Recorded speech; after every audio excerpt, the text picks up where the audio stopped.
Yeah, I don't know what we're going to do with Yan, where she's going to go, but I'm definitely going to look at China.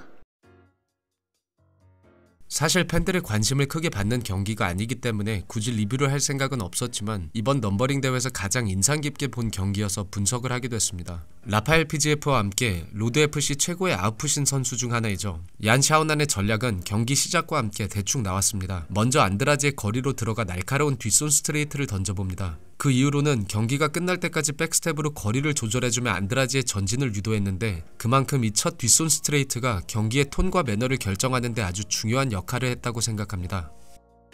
Josh cannot lift. She can't do it. There, now she's working on the problem, which is the hands.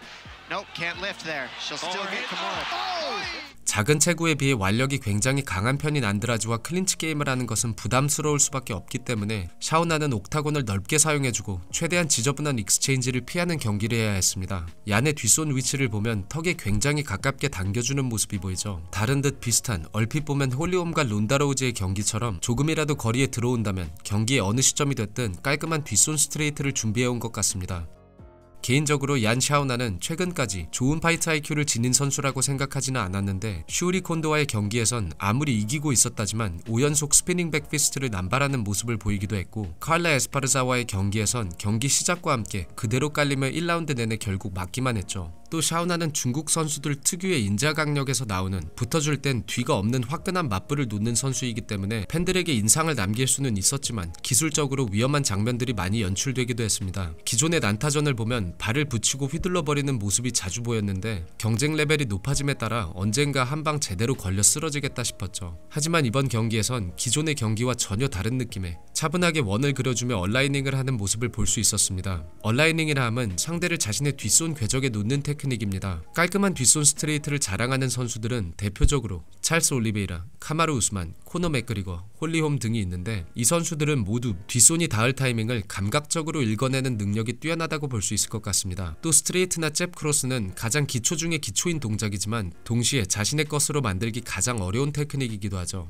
이번 경기에서 샤오나는 거리를 벌리며 앞손 바디와 킥으로 안드라지의 무리한 어드밴스를 유도했는데 특히 샤오난의 앞손 바디가 정말 좋은 옵션으로 작용했다고 생각합니다. 덕분에 이런 페인트 동작을 섞어줄 수 있었고 피니쉬가 나오기 직전엔 안드라지가 뒤로 빠져주며 확실한 반응을 보이기도 했습니다. 이번 경기에서 안드라지의 패착은 푸더크에 있었죠. 샤오난이 원거리에서 킥과 바디로 견제를 잘 해주었기 때문에 안드라지가 거리 싸움에서 전혀 이득을 보지 못했는데 보통 거리 싸움에서 지고 있는 선수는 무리해서라도 들어가 상대와의 거리를 깨는 것이 선택지일 수밖에 없습니다. 그리고 거리를 깨고 들어갈 때 수싸움에서 우위를 차지하기 위해선 스피드와 탄력에서 앞서며 한 방에 상대를 쓰러뜨릴 수 있는 능력이 있다든지 폭발력으로 먼 거리를 단숨에 죽일 수 있는 능력이 있다든지 펀치를 섞어주며 레벨 체인지를 해준다든지 전진과 동시에 사이드 스텝으로 이득을 보고 빠져버린다든지 킥과 스텝을 이용해 리듬 체인지를 해준다든지 아니면 그냥 괴물이든지 무엇이 됐든 무기 하나를 가지고 상대의 펀칭 포켓으로 들어가야 합니다. 하지만 안드라지의 다리를 보면 제자리에 고정된 채 그냥 휘둘러버리는 모습이 보이는데 푸더크가 함께하지 않고 상체의 힘만으로 휘두르는 오펜스는 스트라이킹 스포츠에서 절대 해서는 안 될 실수입니다. 샤오나는 당연히 붙어줄 리 없었고 훅이 닿지 않는 거리 밖에서 펀치를 가볍게 찔러주었습니다. 이번엔 킥과 다양한 컨비네이션을 섞어주며 얀의 머리를 복잡하게 해보려 하지만 닿지 않았고 역시 무리하게 힘이 들어간 동작에 오히려 카운터를 허용합니다. 경기가 끝나기 바로 직전 안드라지가 앞손 체크로 먼저 얀을 가두고 라이트 훅을 노려보았지만 뒤로 빠지며 가볍게 앞손을 주는 얀에게 다시 레프트, 많이 답답한 듯 다시 앞손의 라이트, 그대로 휘둘러버립니다. 이번엔 샤오난이 머리를 내밀고 베이팅을 해주며 펀치를 유도, 앞손 페인트에 반응한 안드라지가 그 자리에서 그대로 스트레이트를 허용하죠. 그리고 피니시 장면에 앞서서는 앞전의 모습과 거의 동일한 움직임이 나왔는데 다시 슬로우로 돌려보면 답답한 안드라지의 앞손 커팅, 한 번, 두 번, 그리고 세 번 라이트가 나올 타이밍에 얀의 더킹, 굳이 욕심을 부려 다시 한번 레프트로 가둬주려고 하다 카운터를 허용하면 그대로 경기가 종료되었죠. 앙칼라예프와 쿠텔라바의 2차전이 오버랩되기도 하는 것 같은데 침착함과 경기를 차갑게 바라보는 운영 능력이 얼마나 중요한지 잘 보여주는 장면이라고 생각합니다. 얀의 입장에선 아주 정돈되고 깔끔한 퍼포먼스였죠.